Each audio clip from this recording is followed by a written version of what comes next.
जय हिंद मित्रों, आप सभी का अग्निवीर फ्री एकेडमी में हार्दिक स्वागत है। मित्रों, सबसे पहले आपको, अगर आप नए हैं तो चैनल को लाइक एवं सब्सक्राइब कर दें और मित्रों में शेयर कर दें ताकि अधिक से अधिक लोगों को क्लास का लाभ पहुंच सके। तो मित्रों, आज की क्लास आपके लिए बेहद शानदार होने जा रही है और आज का जो टॉपिक है वो बेहद ही महत्वपूर्ण टॉपिक है, जो सभी एग्जाम के दृष्टिकोण से आपके एग्जाम में भी एक क्वेश्चन इस टॉपिक से पूछा जाता है। तो आज का जो हमारा टॉपिक है विश्व के प्रमुख मरुस्थल। तो विश्व में जो प्रमुख मरुस्थल हैं उनके बारे में आज हम सभी जो है बात करेंगे। तो विश्व के कौन कौन से मरुस्थल हैं, मरुस्थल किसे कहते हैं, डिफिनेशन और उसके टाइप्स एक एक करके हम देखने का प्रयास करेंगे। तो आइए देखते हैं।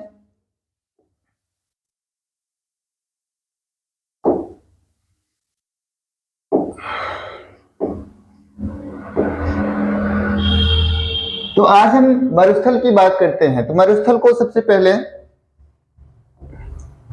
डेजर्ट कहते हैं। क्या कहते हैं? डेजर्ट। डेजर्ट किसे कहा जाता है? ऐसा क्षेत्र, विश्व में ऐसा क्षेत्र जहां पर 25 सेंटीमीटर से कम वार्षिक वर्षा होती है, उसको हम क्या कहते हैं? मरुस्थल कहते हैं। तो मरुस्थल की डिफिनेशन आपको एक लाइन में अगर आपसे कोई पूछ ले तो आपको बताना है ऐसा स्थान जहां पर 25 सेंटीमीटर वार्षिक वर्षा होती है या उससे कम वर्षा होती है, उसको हम क्या कहते हैं? मरुस्थल कहते हैं। वहां पर मरुस्थल का विकास होता है। तो मरुस्थल जहां पर 25 सेंटीमीटर से कम बारिश होती है उसको हम मरुस्थल कहते हैं, वहीं पर मरुस्थल का विकास होता है। उसके बाद हम लोग देखेंगे मरुस्थल के प्रकार। विश्व में कितने प्रकार के मरुस्थल होते हैं? प्रकृति के आधार पर मुख्य रूप से दो प्रकार के मरुस्थल होते हैं। प्रकृति के आधार पर मुख्य रूप से दो प्रकार के मरुस्थल होते हैं। तो अगर आपसे पूछा जाए प्रकृति के आधार पर कितने प्रकार के मरुस्थल हैं, तो आपको बताना है प्रकृति के आधार पर दो प्रकार के मरुस्थल हैं। तो कौन कौन से हैं? एक तो आपका है गर्म मरुस्थल, दूसरा है शीत मरुस्थल।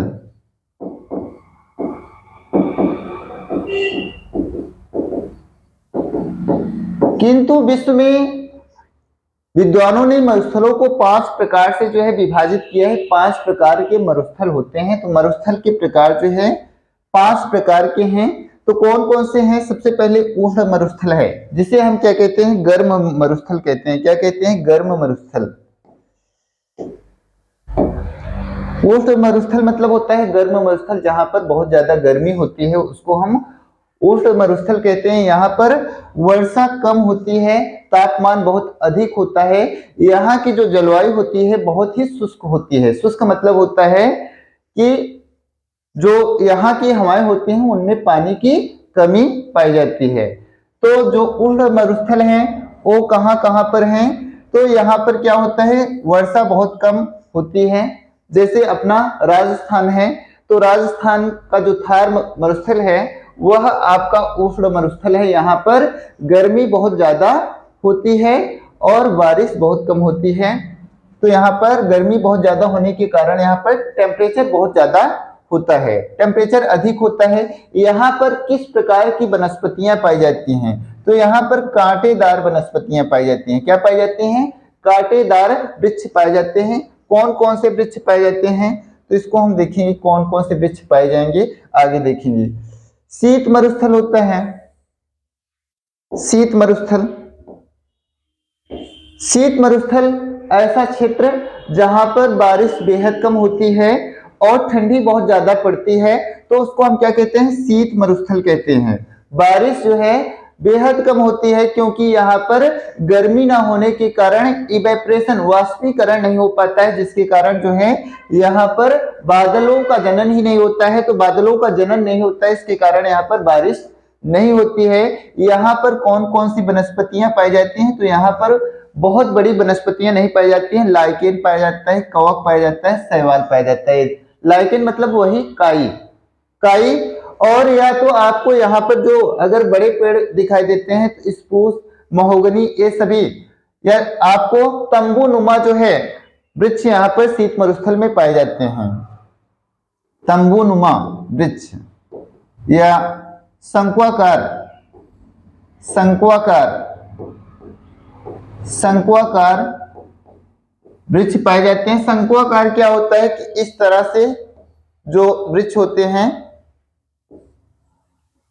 इस तरह से, ताकि यहाँ पर बर्फ अगर इस पेड़ पर पड़े तो नीचे गिर जाए, तो इसलिए पेड़ों का जो आकार होता है कैसे होता है, शंक्वाकार होता है। अगर यहाँ पर बर्फ पड़ती है तो नीचे गिर जाए, इसलिए इन पेड़ों की बनावट इस प्रकार की होती है। तटीय मरुस्थल, तटीय मरुस्थल जहां पर आपके कोस्टल एरियाज हैं, समुद्र के किनारे हैं, तो वहां पर भी मरुस्थलों का जो है निर्माण होता है, क्योंकि वहां की मिट्टी कैसी होती है, लवणीय मृदा होती है, नमकीन होती है। इस कारण वहां की मिट्टी में कुछ उपज नहीं हो सकता है, तो इसलिए जो है यहाँ पर तटीय मरुस्थल पाए जाते हैं। तटीय मरुस्थल कौन सा है, तो आपको पेरू में आटाकामा मरुस्थल है, सेचुरा मरुस्थल इसके उदाहरण हैं, सेचुरा।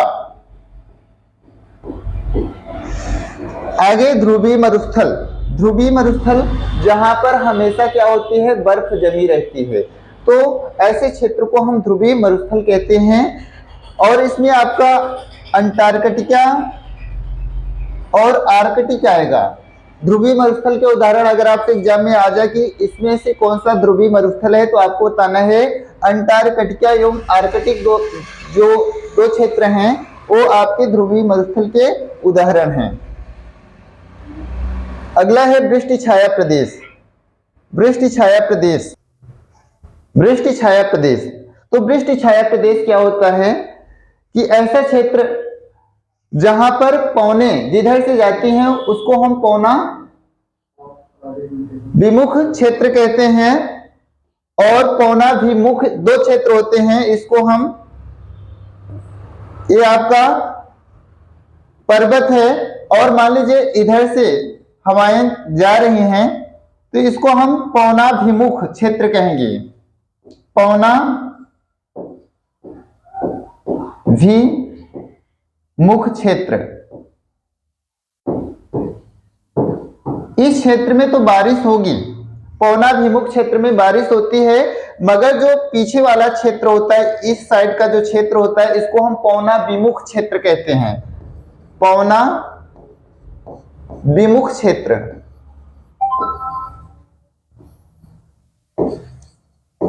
इस क्षेत्र में जो है पवना विमुख जो क्षेत्र होता है, यहां पर बारिश नहीं होती है, तो इसको हम वृष्टि छाया प्रदेश कहते हैं। तो पर्वतों के पीछे साइड, जिस साइड बारिश नहीं होती है, उसको हम क्या कहते हैं, वृष्टि छाया प्रदेश कहते हैं, रेन शैडो एरिया कहते हैं। तो रेन शैडो एरिया के कौन कौन से आपके मरुस्थल हैं, तो उनको हम देखेंगे। रेन शैडो एरिया के जो मरुस्थल हैं वो कौन कौन से हैं, तो आपका तकला मकान है, तकला मकान जो मरुस्थल है, तकला मकान मरुस्थल कहाँ है, चीन में है तकला मकान। और आपका जो है लद्दाख वाला जो मरुस्थल है, लद्दाख मरुस्थल जो है, ये कौन से मरुस्थल के उदाहरण है, तो आपको वृष्टि छाया प्रदेश के उदाहरण हैं। तो आपको पवना विमुख और पवना विमुख दोनों में डिफरेंस भी पता चल गया। हमने आपको उष्ण मरुस्थल कहाँ होते हैं, जहां पर बहुत ज्यादा गर्मी पड़ती है, शीत मरुस्थल जहां पर बहुत ज्यादा ठंडी पड़ती है, तटीय मरुस्थल आपको महासागरों के या सागरों के जो किनारे वाले जो क्षेत्र होते हैं, वहां पर जो मरुस्थल बनते हैं उसको हम तटीय मरुस्थल कहते हैं। ध्रुवीय मरुस्थल दो हैं, अंटार्कटिका और आर्कटिक मरुस्थल होते हैं। और वृष्टि छाया प्रदेश जो है कौन सा है, तो आपको बताना है तकला मकान है और अपना लद्दाख वाला है। आगे देखते हैं।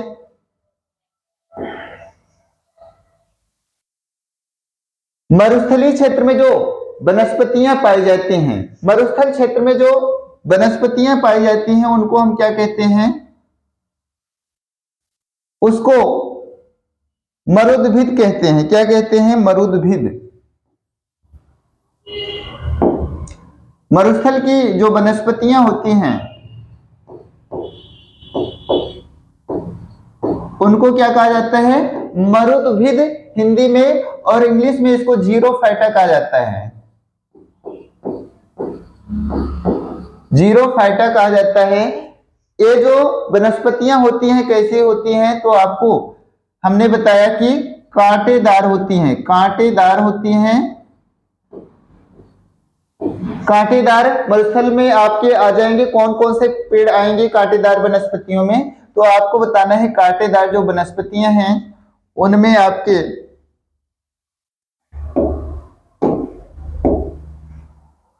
कांटेदार वनस्पतियों में आपके खजूर आ जाएगा, नागफनी आ जाएगा, बबूल आ जाएगा,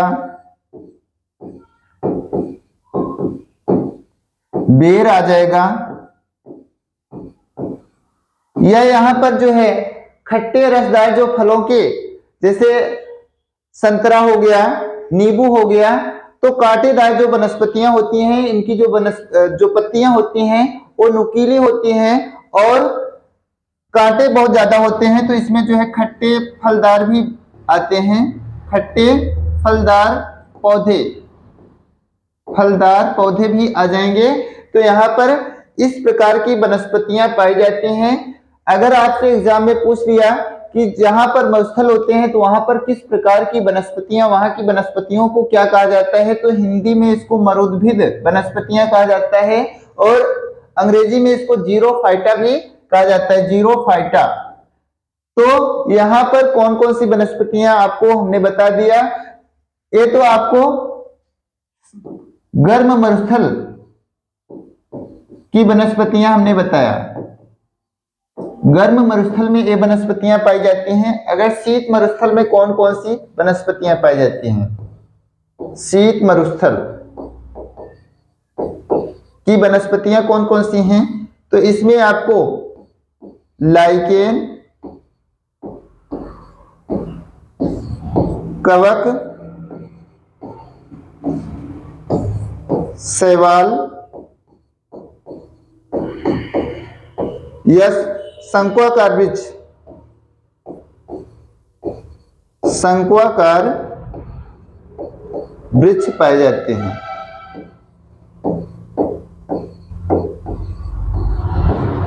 यहां पर अगर आपसे पूछा जाए कि भारत में लाइकेन पार्क कहाँ है, तो अभी लाइकेन पार्क जो है उत्तराखंड में बना है। ये आपके लिए करंट के दृष्टिकोण से महत्वपूर्ण है। लाइकेन पार्क कहाँ है, तो उत्तराखंड में है। तो शीत मरुस्थलीय वनस्पतियां कौन कौन सी हैं, लाइकेन है, कवक है, शैवाल है और शंक्वाकार वृक्ष पाए जाते हैं। ठीक है, तो अगर आपसे एग्जाम में पूछा जाए कि किन क्षेत्रों में आपको मरुस्थल नहीं दिखाई देते हैं, तो आपको बताना है कि विषुवत रेखा, जहां पर विषुवतीय क्षेत्र है वहां पर मरुस्थल नहीं पाया जाता है, विषुवतीय क्षेत्र में मरुस्थल नहीं पाया जाता है। विश्व में कहां पर मरुस्थल पाए जाते हैं, तो मरुस्थल जो है 25 डिग्री नॉर्थ और से लेकर 35 डिग्री नॉर्थ या साउथ दोनों क्षेत्र में पाए जाते हैं। और क्यों पाए जाते हैं 25 से 35 डिग्री में, तो क्यों यहां पाए जाते हैं, क्योंकि यहां पर हवाओं का अवतलन होता है। हवाएं जब डोर्डम क्षेत्र से हवाएं ऊपर उठती हैं तो यहां से क्या होता है कि हवाओं का अवतलन होता है, हवाएं ऊपर जो गई होती है वो नीचे आती है, इसलिए यहां पर क्या पाया जाता है, मरुस्थल पाया जाता है। मरुस्थल महाद्वीप के किस साइड में पाए जाते हैं, किस क्षेत्र में पाए जाते हैं, तो मरुस्थल जो है महाद्वीप के पश्चिम क्षेत्र में पाए जाते हैं। किस क्षेत्र में पाए जाते हैं, पश्चिम क्षेत्र में पाए जाते हैं। पश्चिम क्षेत्र में ही क्यों पाए जाते हैं मरुस्थल, आपसे एग्जाम में पूछा जा सकता है कि पश्चिम क्षेत्र में ही मरुस्थल क्यों पाए जाते हैं, तो आपको बताना है क्योंकि यहाँ पर ठंडी जलधाराएं चलती हैं, इसलिए यहाँ का जो पश्चिम क्षेत्र में जो है वहां का टेम्परेचर क्या कर देते हैं, ठंडा कर देते हैं, यहाँ पर वाष्पीकरण नहीं हो पाता है, इसलिए जो है मरुस्थल अक्सर जो मरुस्थल हैं वो पश्चिम में ही पाए जाते हैं। तो आगे हम देख लेते हैं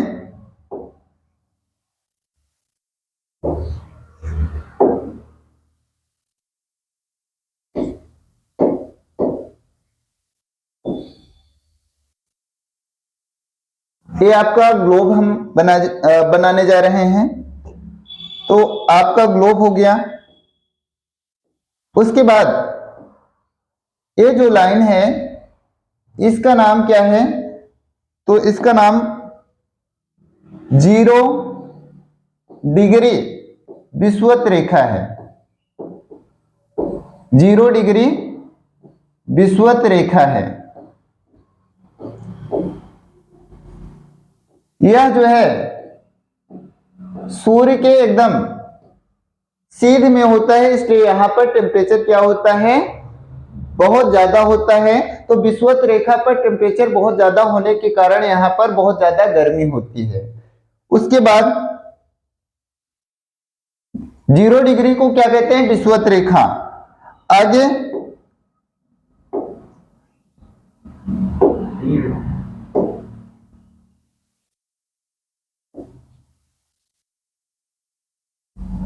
0 डिग्री से 5 डिग्री नॉर्थ और 5 डिग्री साउथ जो है इसको हम डोल्ड्रम क्षेत्र कहते हैं। क्या कहते हैं? डोल्ड्रम क्षेत्र। 0 डिग्री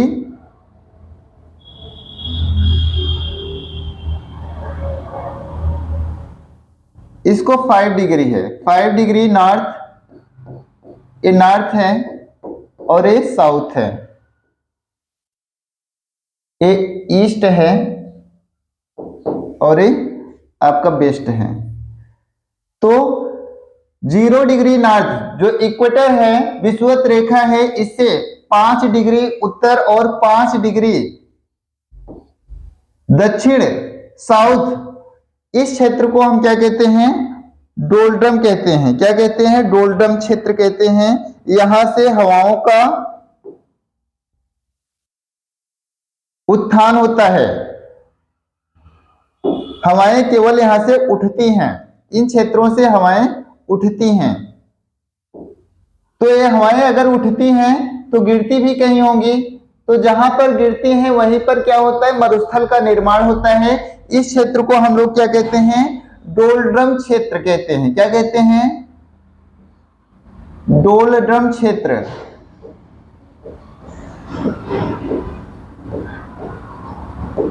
यहां से क्या होता है? हवाओं का उत्थान होता है। हवाएं केवल गर्म हवाएं ऊपर होकर के उठती हैं।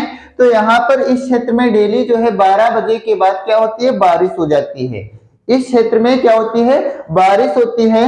अगर ये हवाएं उठती हैं तो गिरती भी तो होंगी। तो ये जहां पर गिरती हैं वहीं पर क्या करती हैं? मरुस्थल का निर्माण करती हैं। तो ये हवाएं जो जहां पर गिरती हैं वहां पर क्या होता है? मरुस्थल होता है।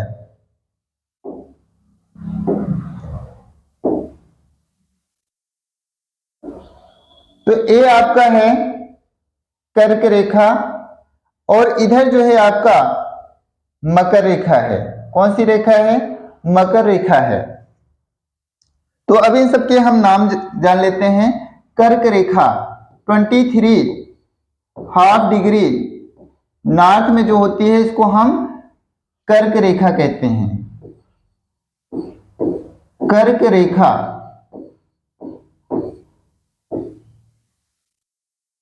ये आपको जो ईस्ट से वेस्ट की तरफ जो लाइन खींची जा रही है इसको हम क्या कहते हैं? अक्षांश रेखा। अक्षांश रेखा कहते हैं। अक्षांश रेखा क्या करती है?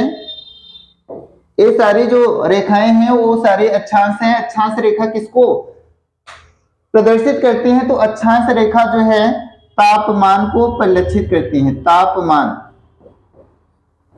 यहां पर ज्यादा तापमान होता है। जैसे जैसे हम यहां से ध्रुवों की तरफ ऊपर या नीचे की तरफ बढ़ेंगे वैसे टेम्परेचर क्या होता जाएगा? डिक्रीज होता जाएगा, कम होता जाएगा। तो अक्षांश रेखाएं किसको परिलक्षित करती हैं? तो आपको बताना है तापमान को प्रदर्शित करती हैं। उसके बाद 23 हाफ डिग्री साउथ में जो रेखा होती है इसको हम मकर रेखा कहते हैं। मकर रेखा। आगे जो आपकी लाइन होती है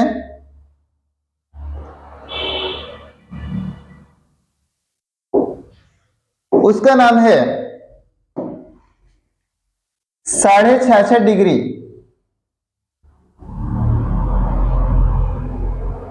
66.5 डिग्री जो है आपका नॉर्थ और साउथ दोनों में,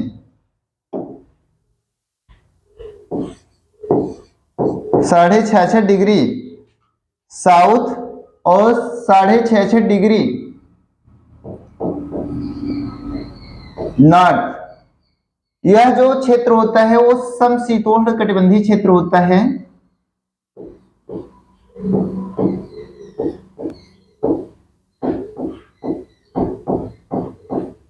कटिबंधीय,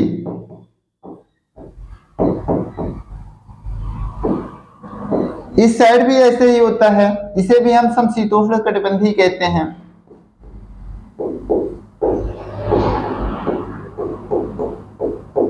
कटिबंध कहते हैं। और ये आपका है, ये वाला जो क्षेत्र होता है इसे हम ध्रुवीय क्षेत्र कहते हैं। ध्रुवीय क्षेत्र, ये 90 डिग्री नॉर्थ आपका है और यहाँ 90 डिग्री साउथ, 90 डिग्री साउथ का जो क्षेत्र है वो आपका दक्षिणी ध्रुव है। तो ये आपका ध्रुवीय क्षेत्र है, इसे हम उत्तरी ध्रुव कहते हैं, इसे हम दक्षिणी ध्रुव कहते हैं। क्या कहते हैं? दक्षिणी ध्रुव हिंदी में।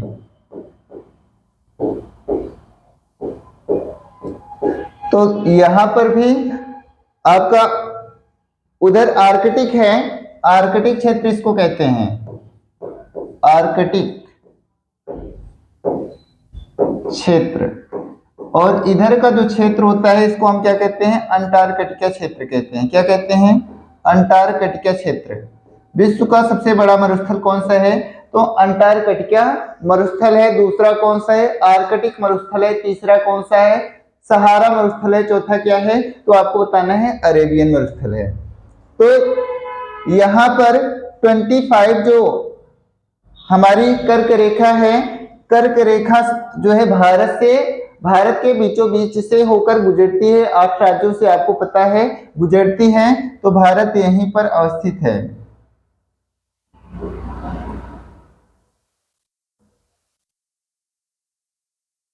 भारत यहीं पर अवस्थित है। तो एक कर्क रेखा भारत के 8 राज्यों से होकर के गुजरती है। तो यहाँ पर भारत के 25 डिग्री से 35 डिग्री में भारत में भी क्या पाया जाता है? मरुस्थल पाया जाता है। किस साइड पाया जाता है? तो आपको बताना है पश्चिम साइड में ही पाया जाता है। आगे देखते हैं कि ये आपको पता चल गया कि यहाँ से हवाओं का उत्थान होता है, हवाएं यहाँ से उठती हैं, हवाएं यहाँ से उठती हैं। तो ये हवाएं कहीं पर गिरती हैं, तो जहां पर गिरती हैं वहां पर मरुस्थल का निर्माण होता है। यहां से हवाएं यहां पर आकर के गिरती हैं, इस साइड और इस साइड आकर के हवाएं गिरती हैं। तो इसलिए यहाँ पर क्या होता है? मरुस्थल पाया जाता है। यहाँ पर हवाएं, और हवाएं कहां से उठती हैं? तो आपको बताना है डोल्टम क्षेत्र से। और ये जो आपका उष्ण कटिबंधीय क्षेत्र है ये भी गर्म क्षेत्र है। भारत का जो दक्षिणी भाग है वो कैसा है? तो आपको बताना है उष्ण कटिबंधीय क्षेत्र है, ये उष्ण कटिबंध गर्म क्षेत्र है। इधर भी ऐसे ही क्षेत्र है, जैसे कि उष्ण कटिबंध कर्क रेखा है वैसे मकर रेखा भी है। तो यहां तक तो आपको समझ में आ गया होगा। आगे हम देखते हैं विश्व के, अब कुछ मरुस्थल के बारे में देखते हैं कि विश्व में कौन कौन से मरुस्थल हैं। तो विश्व में जो मरुस्थल हैं वो कौन कौन से हैं? तो पहला है, हम आपको बताते हैं पेटागोनिया मरुस्थल। पेटागोनिया मरुस्थल कैसा मरुस्थल है? ठंडा मरुस्थल है। कहां पर है? तो यह जो है अर्जेंटीना में है। अर्जेंटीना की कैपिटल क्या है? Buenos Aires. और यह जो है दक्षिण अमेरिका का देश है। कैसा मरुस्थल है पेटागोनिया? तो आपको बताना है ठंडा मरुस्थल है, शीत मरुस्थल है। सहारा मरुस्थल, सहारा मरुस्थल जो है विश्व का तीसरा जो है सबसे बड़ा मरुस्थल है। विश्व का पहला सबसे बड़ा मरुस्थल कौन सा है? तो अभी हमने आपको बताया था अंटार्कटिका है, दूसरा कौन सा है? आर्कटिक है, तीसरा कौन सा है? सहारा है। और अगर गर्म सबसे बड़ा गर्म मरुस्थल पूछा जाए, सबसे बड़ा गर्म मरुस्थल, सबसे बड़ा गर्म मरुस्थल, गर्म मरुस्थल है कौन सा है? तो गर्म मरुस्थल वो आपका सहारा है। गर्म सबसे बड़ा गर्म मरुस्थल कौन सा है? सहारा है। दूसरा सबसे बड़ा गर्म मरुस्थल कौन सा है? तो अरेबियन है। तो यह जो है सबसे बड़ा, विश्व का सबसे बड़ा गर्म मरुस्थल है। कहां पर है? तो उत्तरी अफ्रीका में है। कहां पर है? उत्तरी अफ्रीका में है। यह मरुस्थल जो है लगातार दक्षिण की तरफ बढ़ रहा है। यहाँ पर बर्बर जनजाति पाई जाती है। यहाँ पर कौन सी जनजाति पाई जाती है? बर्बर जनजाति। एग्जाम में पूछ लेता है कि सहारा मरुस्थल में कौन सी जनजाति पाई जाती है? तो यहाँ पर बर्बर जनजाति पाई जाती है। कौन सी जनजाति पाई जाती है? तो बर्बर। यह विश्व का सबसे बड़ा गर्म मरुस्थल है। ये इसका जो है लगातार विस्तार दक्षिण की तरफ है और यह जो है उत्तरी अफ्रीका में है। कहां पर है? उत्तरी अफ्रीका में है। उसके बाद है गोबी मरुस्थल। गोबी मरुस्थल कहां है? तो गोबी मरुस्थल जो है मंगोलिया और चीन में है। मंगोलिया और चीन में है, दो देशों में फैला हुआ है। इसका अधिकांश भाग जो है कहां पर है? चाइना में है। यह जो है आंतरिक मरुस्थल का क्या है? उदाहरण है। आंतरिक मरुस्थल मतलब कि महाद्वीप के अंदर अवस्थित है। तो गोबी मरुस्थल कहाँ है? मंगोलिया और चीन में है। मंगोलिया की कैपिटल क्या है? उलान बटोर है। उलान बटोर इसकी कैपिटल है। और मंगोलिया एक स्थल अवरुद्ध देश है, लैंड लॉक्ड कंट्री है। और यह मरुस्थल चीन में भी फैला हुआ है। तो यह आंतरिक मरुस्थल का उदाहरण है। आंतरिक मरुस्थल किसे कहेंगे? जो महाद्वीप के अंदर अवस्थित हैं, उनको हम आंतरिक मरुस्थल कहेंगे। तकलामकान मरुस्थल, तकलामकान जो मरुस्थल है वो चाइना में है। तकलामकान कहाँ है? चीन में है। कैसा मरुस्थल है? तो आपको बताना है शीत मरुस्थल है। और यह जो है वृष्टि छाया मरुस्थल का उदाहरण है। मरुस्थल का उदाहरण है क्योंकि हिमालय पर्वत के ये जो है उत्तर साइड में अवस्थित है, इसलिए यह जो है वृष्टि छाया है। थार मरुस्थल, थार मरुस्थल कैसा मरुस्थल है? तो गर्म मरुस्थल है। कहां पाया जाता है? तो राजस्थान, भारत के राजस्थान, भारत के 13 जिले में, राजस्थान के 13 जिले में इसका विस्तार है। 13 जिले में जो है यह मरुस्थल है। और पाकिस्तान में भी इसका कुछ पार्ट है।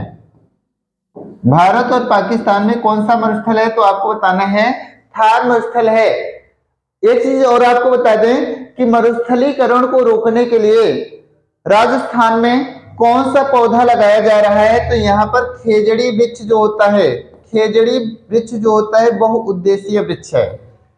इस वृक्ष की पत्तियां जानवरों के भोजन के लिए और इसकी फलियां जो है दलहनी दालों के रूप में, लकड़ियां जो है वहां के लोग जो है लकड़ी का जलावन के रूप में, और ये जो पेड़ होता है बहुत ही छायादार होता है, यह कम पानी में सरवाइव कर सकता है। तो मरुस्थलीकरण को रोकने के लिए कौन सा वृक्ष लगाया जा रहा है? तो आपको बताना है खेजड़ी वृक्ष। और कितने जिले राजस्थान के प्रभावित हैं? तो 13 जिले जो है राजस्थान के थार मरुस्थल से प्रभावित हैं। और इस मरुस्थल का भी विस्तार हो रहा है, लगातार इसका भी विस्तार हो रहा है। यह भारत और पाकिस्तान में है। लेह या लद्दाख मरुस्थल, तो यह जो है शीत मरुस्थल का उदाहरण है। कैसा मरुस्थल है? तो आपको बताना है यह जो है शीत मरुस्थल है। शीत मरुस्थल है। यहां पर 5 सेंटीमीटर से भी कम वर्षा होती है। वार्षिक वर्षा यहाँ पर 5 सेंटीमीटर से भी कम होती है। अगर आपसे पूछा जाए कि भारत में सबसे कम बारिश कहाँ पर होती है, तो आपको बताना है लेह लद्दाख में होती है। भारत में सबसे कम वर्षा तो आपको बताना है कहाँ होती है, तो आपको बताना है लेह लद्दाख में होती है। यहाँ पर 5 सेंटीमीटर से कम वर्षा होती है। उसके बाद कालाहारी मरुस्थल। कालाहारी मरुस्थल जो है अफ्रीका के 3 देशों में फैला हुआ है। अफ्रीका के कितने देशों में? तो 3 देशों में यह मरुस्थल फैला है। बोत्सवाना है, दक्षिण अफ्रीका है और नामीबिया है।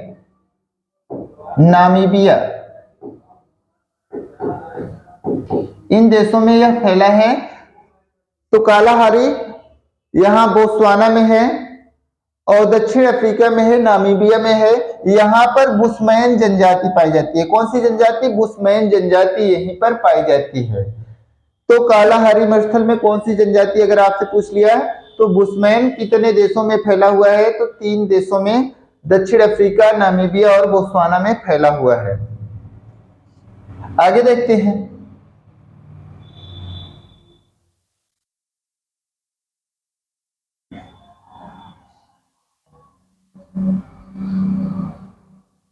आगे देख लेते हैं सेचुरा मरुस्थल। सेचुरा मरुस्थल कहाँ है? तो सेचुरा मरुस्थल कहाँ है आपको बताना है, पेरू में है। पेरू में है। आटाकामा मरुस्थल कहाँ है? आटाकामा मरुस्थल कहाँ है? तो आपको बताना है चिली में है। आटाकामा मरुस्थल कहाँ है? चिली में है। आटाकामा मरुस्थल कहाँ है? चिली में है। अगला है ग्रेट सैंडी मरुस्थल। ग्रेट सैंडी मरुस्थल। ग्रेट सैंडी मरुस्थल कहाँ है? ग्रेट सैंडी है, विक्टोरिया है,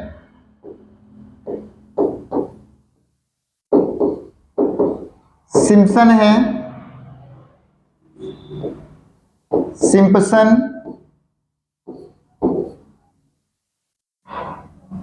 सिम्पसन, गिब्सन,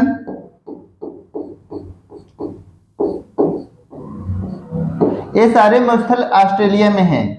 ऑस्ट्रेलिया को जो है प्यासी भूमि का देश भी कहा जाता है। ऑस्ट्रेलिया को क्या कहा जाता है? प्यासी भूमि का देश कहा जाता है। सोनोरन मरुस्थल है। सोनोरन मरुस्थल। चिहुआ मरुस्थल जो है संयुक्त राज्य अमेरिका का सबसे बड़ा मरुस्थल है। चिहुआ मोजेब, ये सारे जो मरुस्थल हैं आपके कहाँ हैं? तो आपको बताना है संयुक्त राज्य अमेरिका में है। संयुक्त राज्य अमेरिका में है। आगे अरब मरुस्थल। अरब मरुस्थल कहाँ है? तो यह जो है सऊदी अरब में है। कहाँ है? सऊदी अरब में है। इस मरुस्थल की क्या विशेषता है? अरब मरुस्थल की क्या विशेषता है कि यह सबसे रेतीला मरुस्थल है। सबसे रेतीला मरुस्थल है और यहाँ पर खनिज तेल पाए जाते हैं। किस मरुस्थल में खनिज तेल पाए जाते हैं? तो यहाँ पर कौन से मरुस्थल आपको खनिज तेल के लिए बताना है? खनिज तेल के लिए आपको अरब मरुस्थल बताना है। इसके 2 पार्ट हैं। इस मरुस्थल के 2 पार्ट हैं, नफूद मरुस्थल और अल अल खवीब मरुस्थल जो है, इसके दो मरुस्थल और हैं, इसी के पार्ट हैं। तो अरब मरुस्थल जो है सबसे रेतीला मरुस्थल है। कैसा मरुस्थल है? रेतीला मरुस्थल है। यहाँ पर खनिज तेल पाए जाते हैं। किस मरुस्थल में? खनिज तेल पाए जाते हैं। तो खनिज तेल जो है आपको बताना है अरब मरुस्थल में ही पाए जाते हैं। अगला है ईरान में मरुस्थल है, तो उसका नाम है दस्तेलुट। दस्त एलुट और दस्त ए कबीर। दस्त ए काबिर। ये दोनों मरुस्थल कहाँ हैं? ईरान में हैं। ईरान में हैं। और तनामी मरुस्थल भी कहाँ है? तनामी मरुस्थल अगर आपसे पूछा जाए तनामी मरुस्थल कहाँ है, तो आपको बताना है ऑस्ट्रेलिया में ही है। Great Sandy Victoria Simpson Gibson. इसे प्यासी भूमि का देश कहा जाता है। किसको प्यासी भूमि का देश कहा जाता है? तो आपको बताना है ऑस्ट्रेलिया को कहा जाता है। यहां पर सबसे ज्यादा मरुस्थल हैं। सोनोरन, चिहुआ हुआ, मोजेब और ग्रेट बेसिन। ग्रेट बेसिन भी यहां पर एक मरुस्थल है। Great basin. तो ग्रेट बेसिन मरुस्थल कहाँ है? तो आपको बताना है ग्रेट बेसिन मरुस्थल संयुक्त राज्य अमेरिका में ही है। तो आइए आगे हम देखते हैं।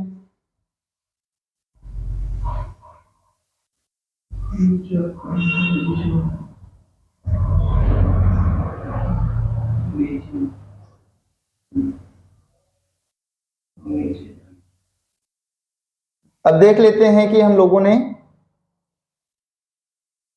विश्व के कौन कौन से मरुस्थल कहां पर हैं, एक दृष्टिकोण से अवश्य देख लेते हैं। ग्रीनलैंड भी जो है आपका एक मरुस्थल है। ग्रीनलैंड भी क्या है? मरुस्थल है।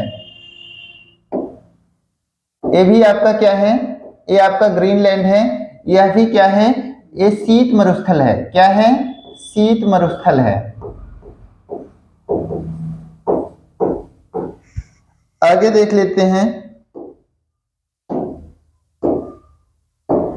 ग्रेट बेसिन मरुस्थल कहाँ है या मोजेब मरुस्थल कहाँ है? तो आपको बताना है संयुक्त राज्य अमेरिका में है।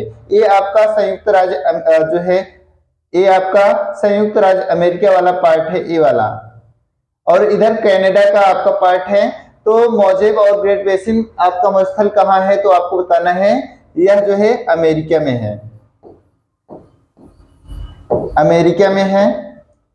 आटाकामा मरुस्थल कहाँ है? तो आपको बताना है कहाँ है। आटाकामा चिली में है।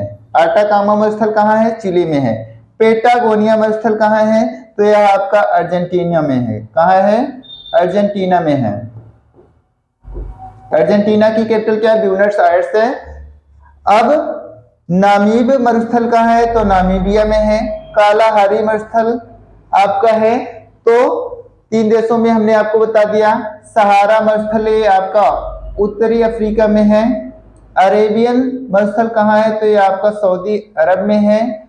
काजिलकुम और कराकुम कहाँ है? तो आपका तजाकिस्तान और तुर्कमेनिस्तान में काजिलकुम और कराकुम मरुस्थल है। तकला मकान मरुस्थल कहाँ है?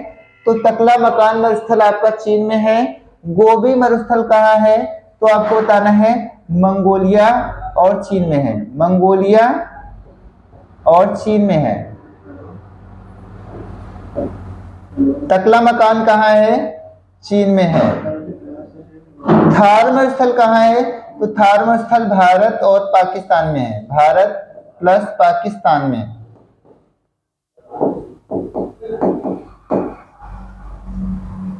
ग्रेट सैंडी मरुस्थल कहाँ है? ग्रेट सैंडी मरुस्थल कहाँ है? तो ऑस्ट्रेलिया में है। इसे प्यासी भूमि का देश कहा जाता है। ऑस्ट्रेलिया में है। गिब्सन मरुस्थल कहाँ है? ऑस्ट्रेलिया में है। ग्रेट विक्टोरिया कहाँ है? तो ये सारे मरुस्थल कहाँ हैं? ऑस्ट्रेलिया में है। तो आपको ये क्लास कैसे लगी और कहां पर मरुस्थल हमने नहीं बताया। तो यूरोप में जो मरुस्थल हैं वो शीत मरुस्थल के कैटेगरी में आते हैं। तो सबसे बड़ा मरुस्थल कौन सा है? सबसे बड़ा वो आपका है ये वाला मरुस्थल। सबसे बड़ा मरुस्थल कौन सा है? अंटार्कटिका। अंटार्कटिका मरुस्थल ये विश्व का सबसे बड़ा मरुस्थल है। कैसा मरुस्थल है? तो शीत मरुस्थल है। दूसरा सबसे बड़ा मरुस्थल कौन सा है? तो आर्कटिक मरुस्थल है। आर्कटिक मरुस्थल जो है उत्तर साइड में है। आर्कटिक मरुस्थल ये आपका शीत मरुस्थल है। शीत मरुस्थल ये दूसरा आपका मरुस्थल है, इसको नोट कर लीजिएगा। सबसे बड़ा ए वाला है। तीसरा कौन सा है? तो तीसरा आपका ए वाला है। चौथा कौन सा है? तो ए वाला मरुस्थल है, अरेबियन सऊदी अरब में है। अरब मरुस्थल कहाँ है? तो आपको बताना है सऊदी अरब में, ठीक है। और सहारा तो कई देशों में फैला हुआ है। आज की क्लास को हम यहीं पर समाप्त करते हैं। अगली क्लास में हम आपसे फिर मिलेंगे। आप कमेंट करके अवश्य बताइएगा कि आपको क्लास कैसे लगी, और अगर आप नए हैं तो आप चैनल को लाइक एंड सब्सक्राइब कर लें और अपने मित्रों के साथ शेयर कर दें, ताकि अधिक से अधिक लोगों को क्लास का फायदा मिल सके। आज की क्लास को हम यहीं पर समाप्त करते हैं। धन्यवाद।